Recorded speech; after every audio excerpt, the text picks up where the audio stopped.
Welcome to the top of the morning show. It is your girl TT from the D. Good morning, everybody. I hope that you rested well. I hope that you had a great weekend. I do apologize. There was no show lined up for yesterday.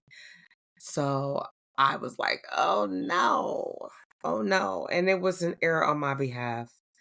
So I do apologize. There was no show for Monday. So if you were looking for it yesterday, it wasn't there. My apologies. This morning, ladies and gentlemen, boys and girls, I want to talk to you. I have a series this week. Let me just line it up for you so you can get your pens, papers, smartphones, notebooks ready. Today, we're going to talk about rebound grief relationships, what that looks like. Tomorrow, we're going to talk about parental tug of war. Thursday, we're going to talk about spiteful child support. Yeah. And then Friday, we're going to talk about blended families. I know last week was a hot topic we did. I think it was Friday. Are you dating correctly? That seemed to go over well. A lot of people were talking about that. And it was a spinoff of a dope conversation that I had with some amazing women. And so this morning's hot topic, the rebound grief relationship, we need to talk about that because a lot of times I have heard so many people talk about some of their relationships, which many of them have been failed relationships, were from rebound or grief. Now, a person on a rebound becomes involved in a relationship a lot of times at the end of a previous one because they're hurt, right? Because they're hurt.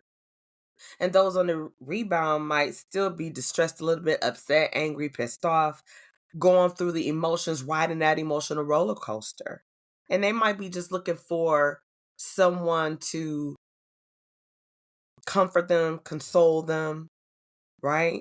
Someone who could relate to loss, grief. Then they end up jumping into a relationship, which ends up being a really weak relationship in most cases, especially when this is somebody you would not normally date, let alone somebody that you wouldn't even consider marrying, right? Now, while a rebound relationship may ease the hurt, it promotes grief because you're not healing from the relationship you just lost, or if it's not due to a relationship, you're in a grief relationship, you're going through, you're feeling broken, you're feeling alone, you're feeling like you just can't grasp life anymore. And a lot of the times, a person who might not be your everyday fella or young lady, they may come along at a time and you're looking like this is just what I needed at this time, right? And then you become blinded by your thoughts that you look at like, I think I love this person when you just really like them or you're fond of them. And sometimes, and I know of a relationship or two where people get into relationships with people that kind of talk down to them or be disrespectful, but they look at it as this person cares. So then they put on what we call rose-colored glasses. What is rose-colored glasses, TT? This may be when you normally see a problem if you weren't wearing them, but you choose not to see what you know is dead in your face. One of those moments where you want to sweep it under the rug, but yet you won't acknowledge the trash, the dirt, the dust that you swept under the rug until it becomes a mountain or a molehill and you begin to trip over it. Does that make sense? Can you relate?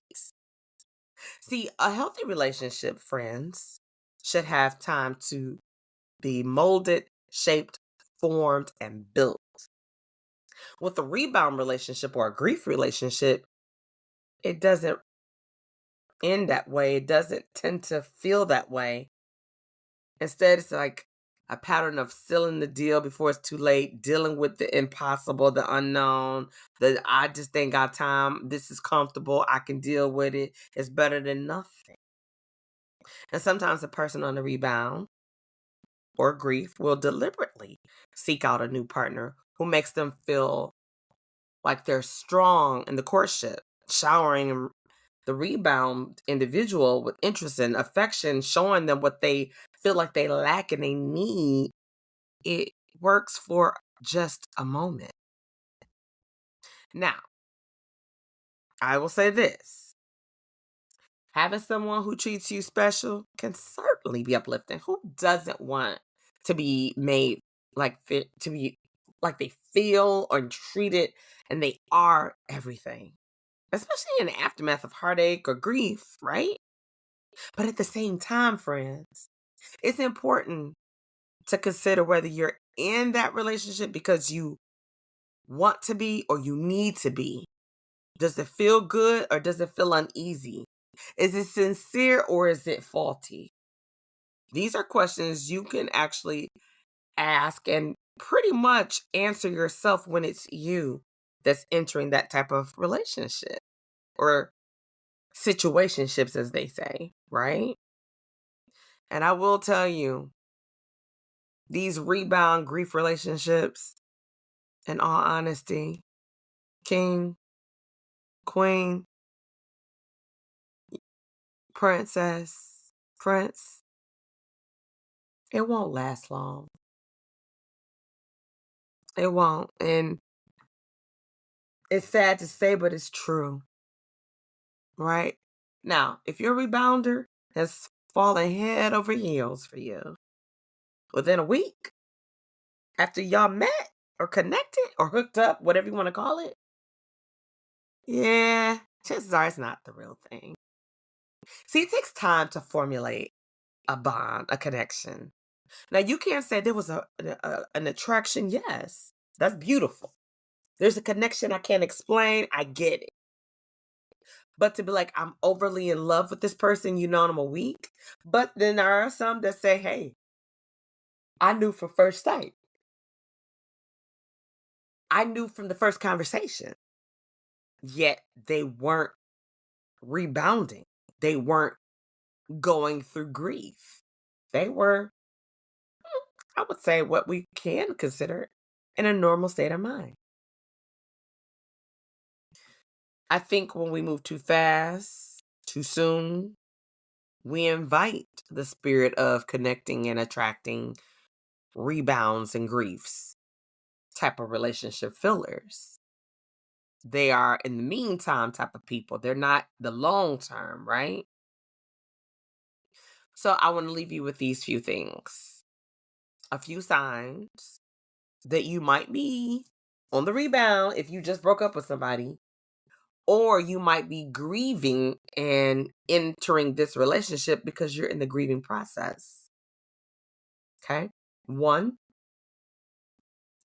the rushed relationship where there hasn't even been really enough time to get to really know that person. You think you know them, but you really don't. And they certainly don't know you. May soon show signs that there's some problems, some quirks, some things you like, you don't like, she or he likes, don't like.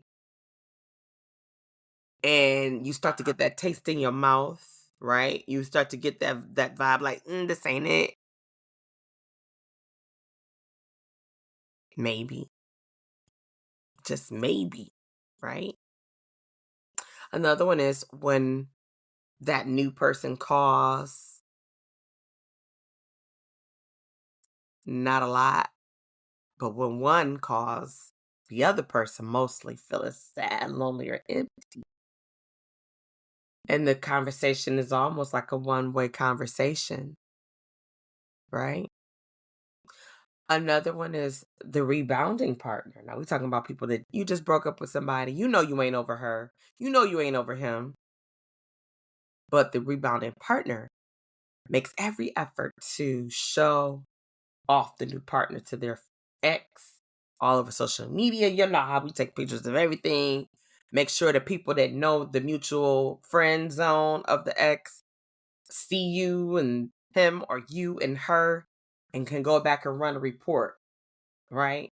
Taking them to places that you went to network and hang out where you might see an acquaintance or two, and hell, you might even run into the ex because you know it's his or her favorite spot, one of their hangouts. That's so faulty, but rebounding type of people kind of do that.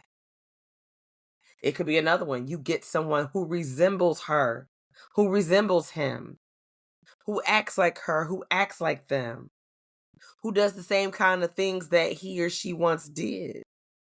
And I'm talking about the ex. But if you're grieving someone, you might still want someone who resembles them, smells like them, behaves like them. It's difficult. They say don't reinvent the wheel, right? I get that. But when you get into these relationships and you're not ready, it's never going to work out for you. Not the way you want it to. And a lot of times if it does, there were some rough patches. There was some choppy water you had to travel. I want to tell you to slow down. Give yourself time to heal. Give yourself time to grieve if that's what you need to do. Don't jump into these new relationships just because you feel like, I don't want to be alone. I don't want to go through this, I don't want to have to deal with this. I'm not used to being alone. That's one of the excuses I've heard from someone that I'm friends with and know pretty well. And after some serious conversation and multiple relationships that were rebounds, that person finally said, you know what? I realize what you said is true. I'm afraid to be by myself. And I don't know why we tend to want to get like that, afraid to be alone. We were born into this world alone. We're going to die out of this world alone. Even if you have a twin, somebody had to come first. You can't come at the same time unless you were Siamese twins, right? If you pass away and it was at the same time, same way, it could be a car accident. Somebody had to go first. Instantly. They die instantly. Well, what was that minute, that hair of a second, them few seconds, them few minutes in between the instant? You understand? We're all created differently, yet we're supposed to be created equally. As a woman, many of us have the same body parts. As a man, many of you have the same body parts. Now, give or take, some people add, take away, y'all know, right? But for the most part, we're one and the same. But our mind, our mindset, our actions, our looks. Now, you could go to the same plastic surgeon and say, I want to look like her. I want to look like him. I've never heard of nor seen a man say, I want to get plastic surgery to look like Denzel Washington or, I don't know, Keanu Reeves, to give you some difference, right? But you've seen women want to look like Janet Jackson, Lil' Kim before the surgery. No shade. That's still the queen being, I forever will be, but you know what I mean? You've seen people get themselves rebuilt to look like Kim Kardashian. That young lady, God rest her soul, she died.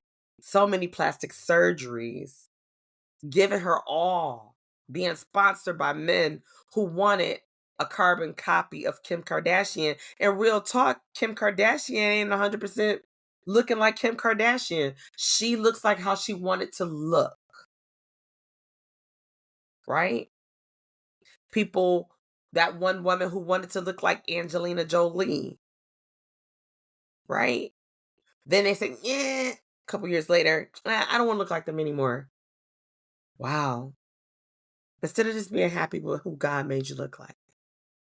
Now, we might want to get a tummy tuck, a breast lift, or augmentation, or I don't know, things of that nature, right? Nose job, all that. You're still reconstructing what God created. He created you beautiful because you're beautiful to somebody. And hell, somebody's. It's more than one person that will find you beautiful. But beauty really isn't on the outside. And I learned that. Shout out to Kelly. Bari. She may never hear this episode, but she showed me how love is beyond the skin, beyond the surface. I witnessed and I listened without her knowing a most beautiful moment she shared with her husband, Roger.